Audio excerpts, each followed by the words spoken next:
This is my Medium article called Why David Benatar's Antinatalism is Futile.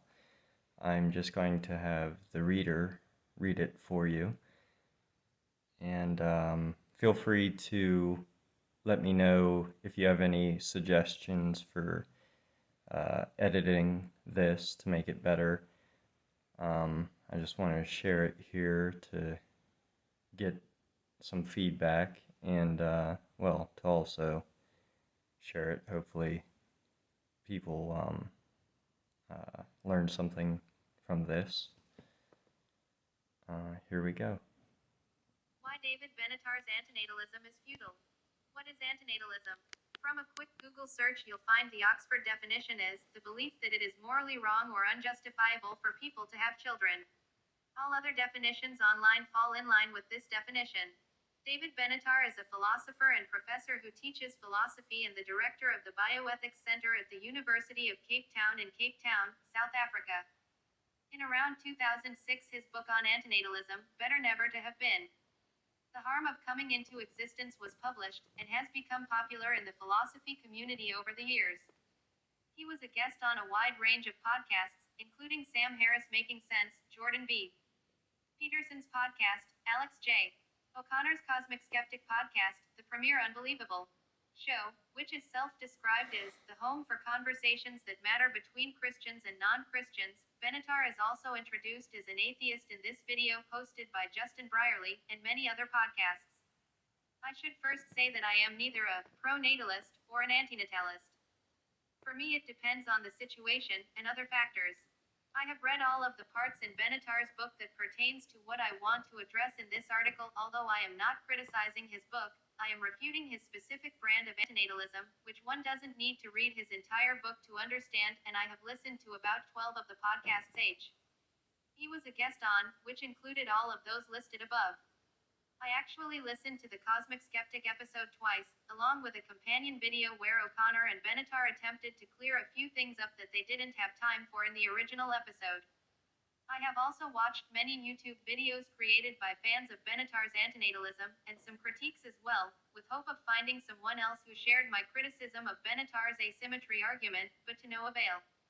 In the Department of Philosophy section of the University of Cape Town's website, the book abstract for Better Never to Have Been reads as follows. This book argues for a number of related views. 1. Coming into existence is always a serious harm. 2. Procreation is always wrong. 3. It is wrong not to abort fetuses at the earlier stages of gestation. 4. It would be better if, as a result of there being no new people, humanity became extinct. Although these conclusions are antagonistic to common and deeply held intuitions, the author argues that these intuitions are unreliable and thus cannot be used to refute the book's grim-sounding conclusions. These proclamations serve to generalize life, as a whole, as bad. I don't think it'd be too far of a stretch to say that, from Benatar's point of view, the word life could be switched out for the word bad. He sees all births and pregnancies as bad, and something no one should cause. And so his stance may be, in my opinion, distilled to, it is wrong to cause consciousness to occur, and a universe without conscious experience is preferable. So, no matter the life, it'd be preferable had it never came to exist. Now on to Benatar's asymmetry argument. It goes like this. It is wrong to cause someone to exist because an asymmetry between pleasure and pain.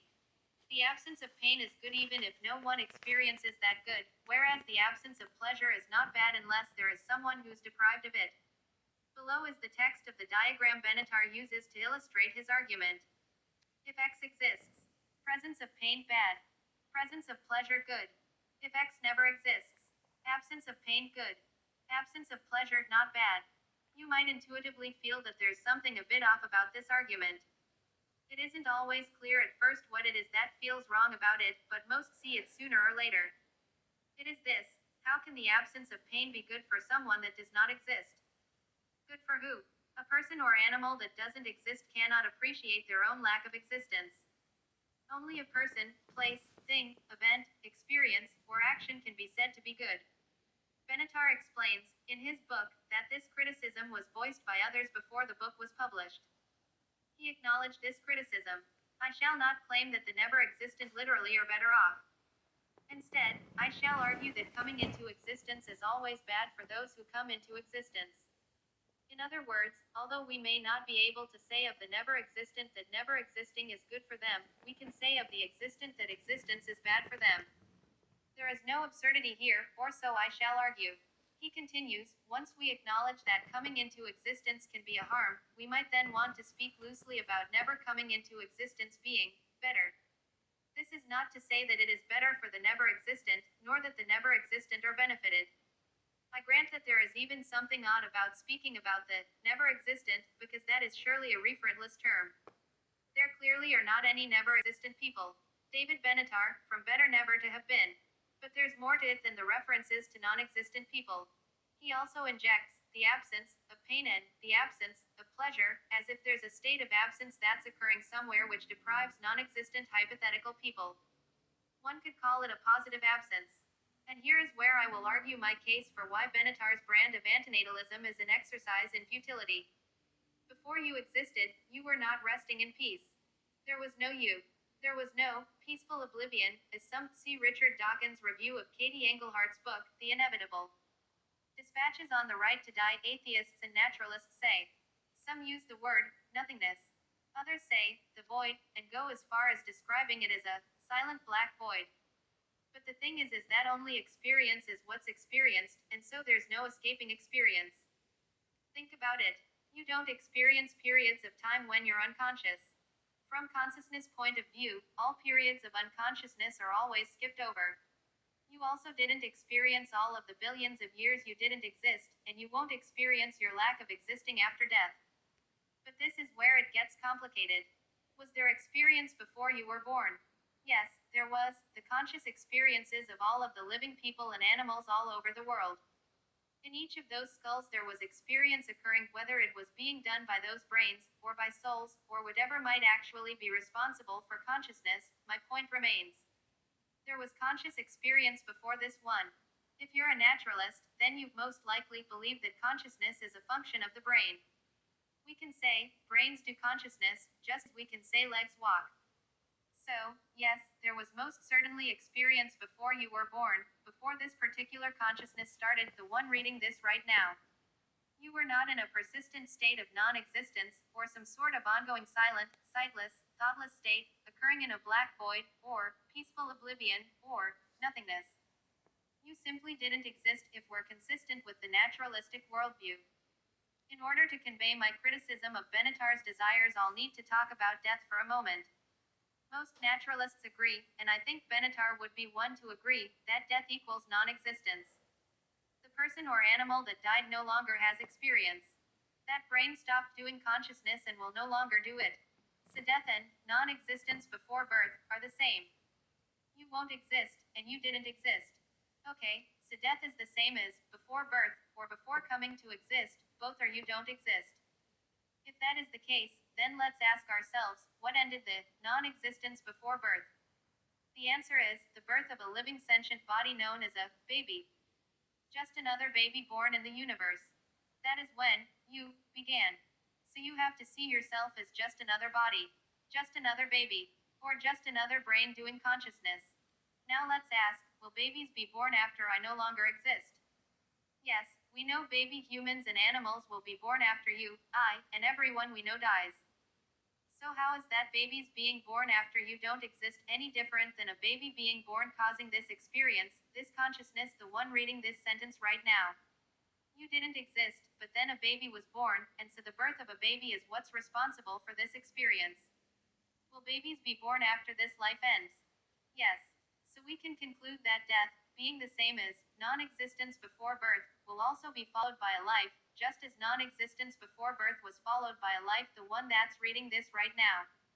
You have to see yourself as just another life. And know that there will literally be lives after this one ends, because we know babies will be born after this life ends. Life goes on. This is what atheist, naturalist, philosopher Tom Clark calls generic subjective continuity, a term he coined in this essay. I highly recommend you read it after finishing this article. There's no continuation of the consciousness that's reading this right now, but there will continue to be consciousness done by other brains. And so if you were never born, then you wouldn't be in some state of deprivation or oblivion, etc. Again, you didn't exist, but there was experience, because we know there was the conscious experiences before this one. All of the consciousness being done by the living brains in the skulls of all the sentient bodies alive at that time. So, in this way, experience is inescapable. So, if you hadn't been born, there'd still be experience, it'd just be being done by some other brain. One of the brains that was born. One that does exist right now, and is doing consciousness right now, as opposed to nothingness, or some sort of persistent non-experience. So if Benatar desires the end of conscious experience altogether, which appears to be his desire, coming into existence is always a serious harm, procreation is always wrong, and it would be better if, as a result of there being no new people, humanity became extinct, then his pursuit is futile. Again, only experience is experienced, no matter the source of it. Even if all centers of awareness were extinguished and the next conscious creature appeared millions of years hence, perhaps in a galaxy far, far away, there would still be no subjective interregnum. Subjectivity would jump. Here Clark is using the word jump. Colloquially, skip over would have been the phrase I would have used, that objective gap, just as easily as it jumps the gap from our last experience before sleep to the first upon awakening. All the boring eons that pass without the existence of a subject will be irrelevant for the subject that comes into being. Nor will they count as nothingness for all the conscious entities which cease to exist. Subjectivity, awareness, consciousness, experience, whatever we call it, never stops arising as far as it is concerned. Tom Clark, from his essay, Death, Nothingness, and Subjectivity. The best we can do is try to improve this place for everyone. Thanks for listening.